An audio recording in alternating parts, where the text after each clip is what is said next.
Let's be honest, the thrift store is full of perfectly decent items. They're not broken, they're not that old, they're not even ugly, they're just bland.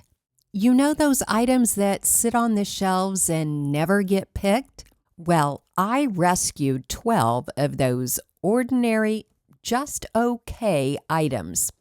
And today, we're going to transform them into truly unique and stylish home decor. We'll see if we can take them from ordinary to extraordinary. So, let's get started. This candelabra was probably stylish in the 1970s, but when I found it, it was collecting dust on the Goodwill shelf. It was assembled like a lamp with a metal rod through the center. So to take it apart, I removed the nut on the bottom that held all the pieces together. I had previously thrifted a pedestal from an old table at the Habitat Restore for $5. The pedestal was sturdy, standing upside down, attached to a 1x4 piece of wood. So I just cut the sides of the 1x4 down. There was a double-sided screw sticking out of the top, so I added a variety of candelabra pieces onto the screw until less than half an inch of the screw poked through the top candle cup. I found a nut that fit the rod and tightened it to hold the candelabra in place. I wanted the 1x4 on the base to be a bit smaller, so I had to remove it first, then I could cut it down on my miter saw. I used a few brad nails to reattach it. Then I used extra fine steel wool and Restore finish to give the pedestal a good cleaning. To disguise the cut wood edge, I brushed on a thick coat of antiquing wax. And to refresh the bronze candle arms, I applied some gold rub-and buff with my fingers.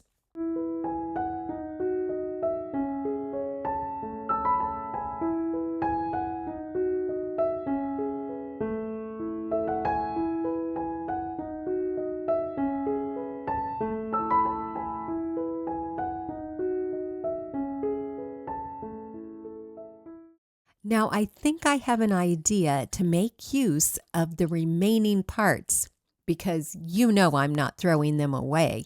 I also thrifted this plastic alarm clock.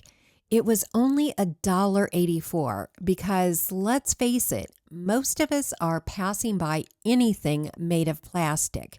I removed 2 screws on the back to remove the back cover. Then to detach the base, I peeled off the piece of fabric to reveal 2 more screws that I removed. Finally, I removed 4 more screws that were holding the clock face in place. I also pulled off a plastic plug at the top of the clock, revealing a small hole. I used a drill bit to make the hole larger so that the metal rod from the candelabra would fit through it. Then I tightened a nut on the inside of the clock to hold the metal rod in place. I printed out a vintage clock face on a piece of cardstock to fit over the existing clock face and used an X-Acto knife to cut a small hole in the center. I applied glue stick to the back of the paper and adhered it over the original clock face. Then I carefully reattached the clock hands. I began putting the clock back together, cutting off a bit of plastic from the bottom edge below the clock face to make room for the metal rod and nut. The metal rod was longer than the candelabra parts I had left because, remember, I had used 3 pieces on the table pedestal. Luckily, I had some extra random lamp pieces in my stash that I could use to help cover up the metal rod. Once the majority of the rod was covered, I tightened a nut on the underside of the bronze base, which held everything in place. To unify the piece, I painted the clock and some parts of the candelabra with 2 coats of black chalk paint. But I chose not to paint the bronze pieces. When the paint was dry, I distressed it with a sanding block and applied a coat of clear wax to seal the chalk paint.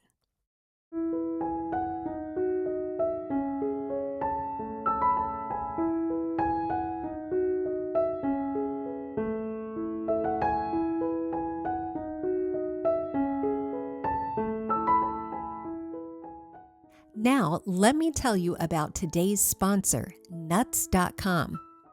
Are you tired of the same old snacks? Then you should give nuts.com a try. They have these amazing sampler bags with individually sized packages inside with yummy snacks like granola, trail mix, and dried berries. And if you prefer salty snacks, nuts.com has a sampler bag for you too, with all kinds of roasted nuts and seeds. And the best part, these sampler bags are the perfect way to try a bunch of different things and discover your new favorite treat, like the almond salted caramel bitty bar.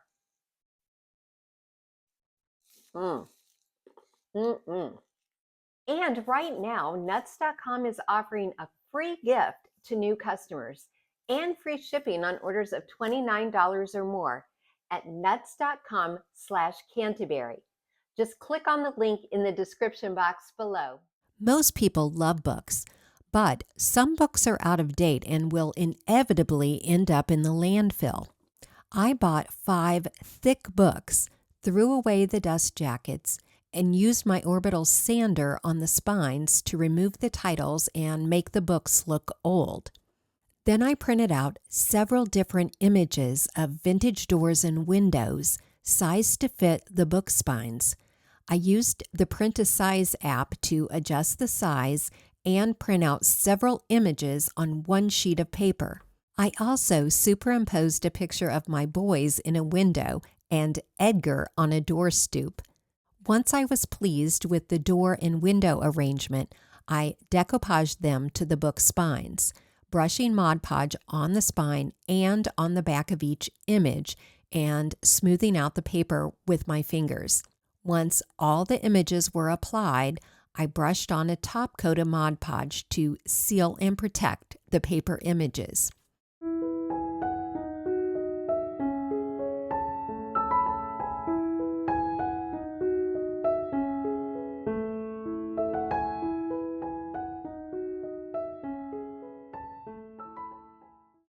This gold frame caught my eye at the thrift store, but what to do with it?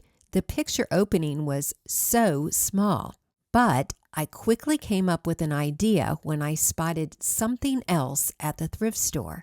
First, I cut out a small piece of scrapbook paper to fit in the frame. Then I pulled out my inspiration piece, a Dragonfly pen that only cost $3. I pulled off the pen on the back side so it would lie flat on the frame. I decided I wanted one set of wings to rest on the glass and the other set on the frame. To keep it level, I glued a small clear bead on the back of the wings that would rest on the glass. E6000 jewelry and bead glue is great for these kinds of projects.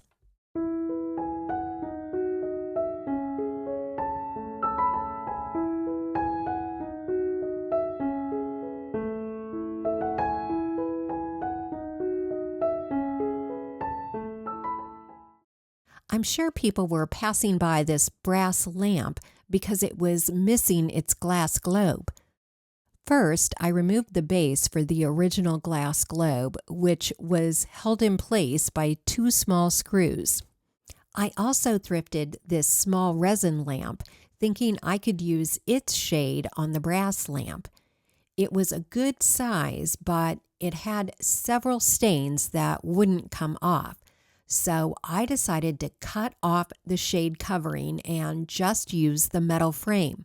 For a new covering, I tried out several doilies that I also thrifted.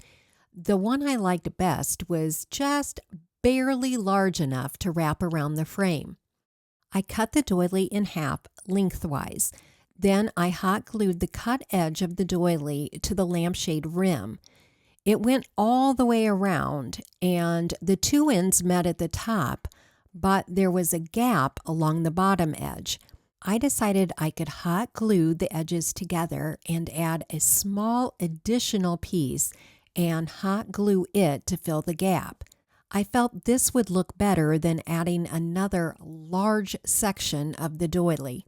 I honestly think that you can't tell that it isn't all one solid piece.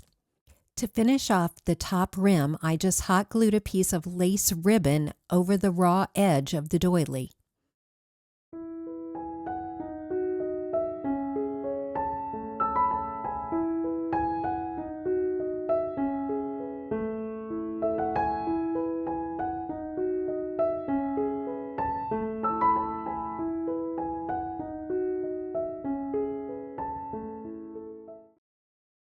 These little round frames are nice enough, but you know what I'm thinking would make them even cuter?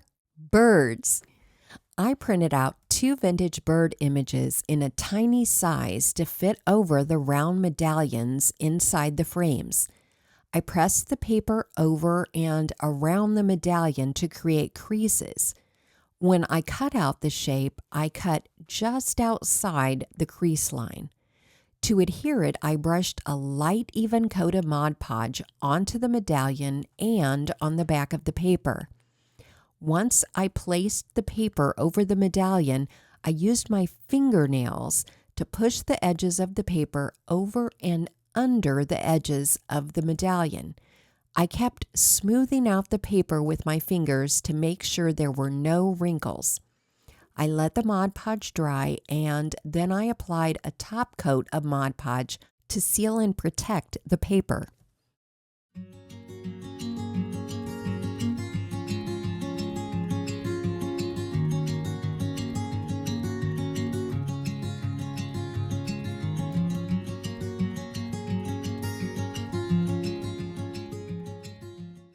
I saw this frame tile sitting on the thrift store shelf for well over a month, so I decided it was time to rescue it. You could paint the tile and apply a rub-on transfer, but you know I love antique blue and white tiles. So I searched the internet for a blue and white bird tile. I decided to use this picture of an antique Delft tile. I printed out the image in a size just slightly larger than the tile. I applied the image just like I had done on the medallions. To coordinate, I painted the faux tin tile frame with 2 coats of a blue chalk paint. I wanted the frame to look aged like the tile, so when the paint was dry, I distressed the frame with a sanding block. Then I applied antiquing wax, wiping away the excess. I thought it was too dark, so then I applied a coat of clear wax. When you wipe away the clear wax, it takes some of the antiquing wax with it. I still wasn't happy, so then I brushed on a coat of white wax and then wiped most of it off. And finally, I dabbed on a bit of the antiquing wax. In other words, just experiment with your wax until you like the end result. Even though I waited until the end, I would recommend applying a top coat of Mod Podge to your tile before painting and waxing the frame to defend against splatters.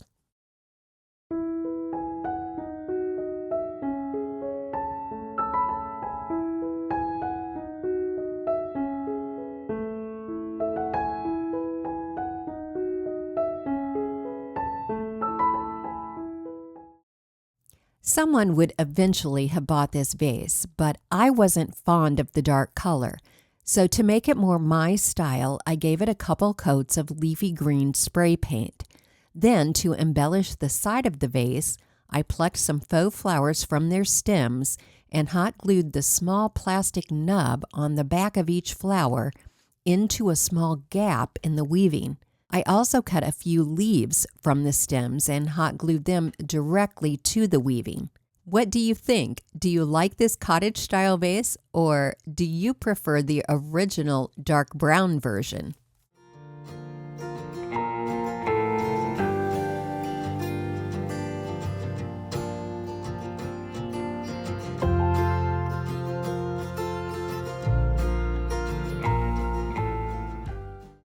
Not many people want frames with inspirational quotes anymore, so I decided to rescue this one before it was sent to the landfill.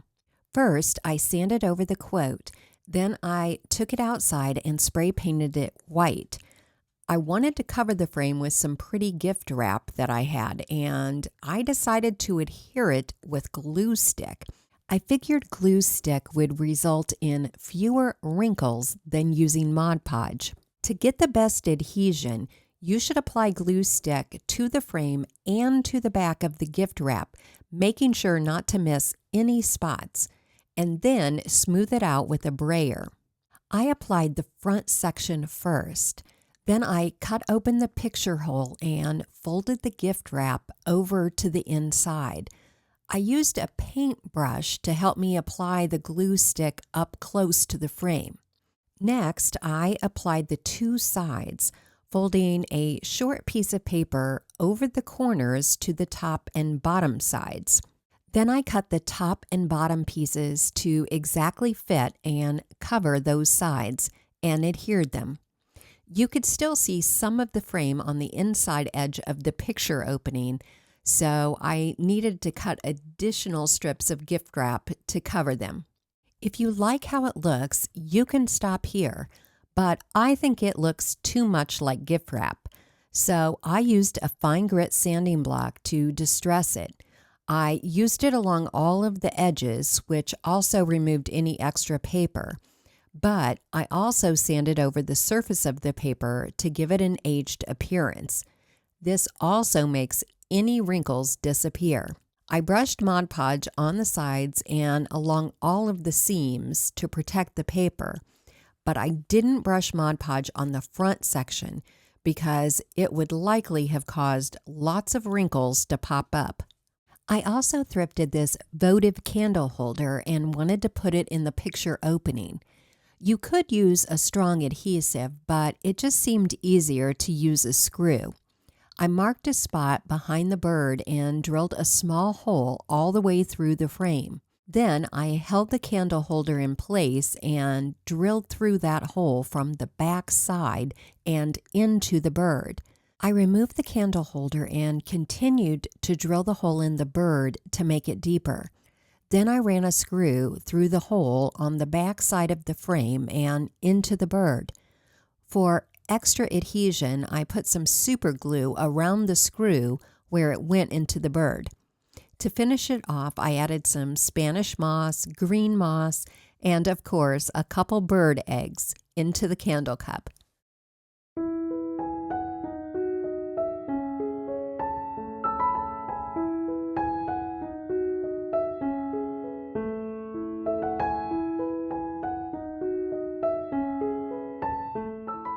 I always see several of these small flat baskets at the thrift store. They can't really hold much, so I thought this one would make cute wall decor. But first, I wanted to dress it up. I placed the basket on a piece of cardboard and traced around the base shape and cut it out. I chose a vintage fruit-patterned kitchen towel to cover the cardboard. First, I hot glued the cardboard circle to a piece of batting and trimmed off the excess around the edges. Then I centered the cardboard on the fabric and began folding over the edges and hot gluing them to the back side of the cardboard. I made little pleats as needed to keep the fabric taut and wrinkle-free on the front side. When I was done, I trimmed off any fabric that was sticking out too far on the back side. Next, I hot glued some coordinating rickrack around the edges for a pop of color. Then I ran a bead of hot glue on the back side of the cardboard to attach it to the center of the basket. To hang the basket, I used a long needle to run a loop of twine through the basket weave.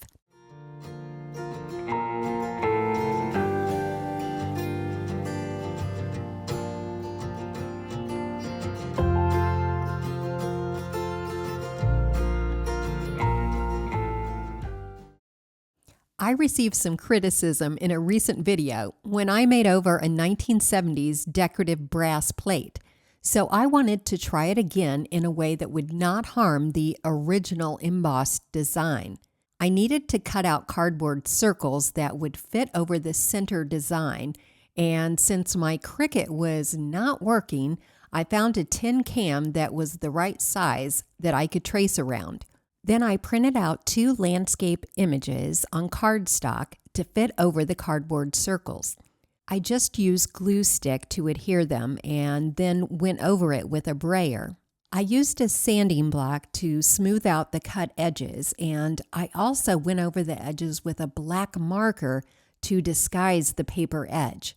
Then I just hot glued the cardboard circle in place. It can easily be popped off in the future. And for a finishing touch, I hot glued a small velvet ribbon to the top. I applied a top coat of Mod Podge to protect the paper and give it a canvas-like appearance.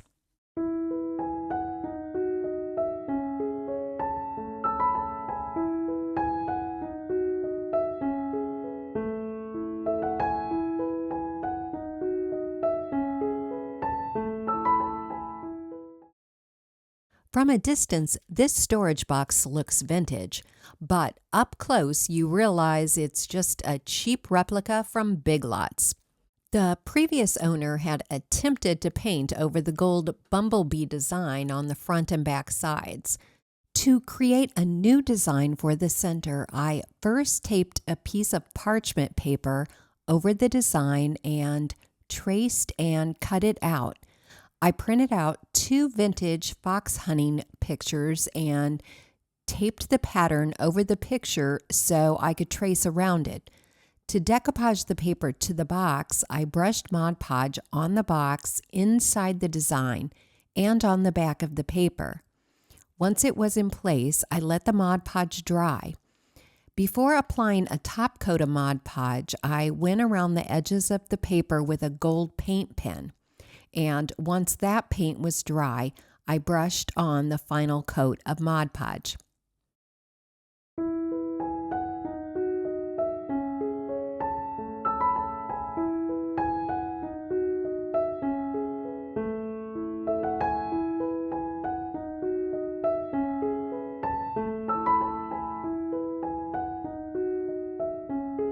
I hope you'll let me know which of today's projects was your favorite. And as always, many of these items are now for sale in my online store. Thank you so much for watching. Bye-bye for now.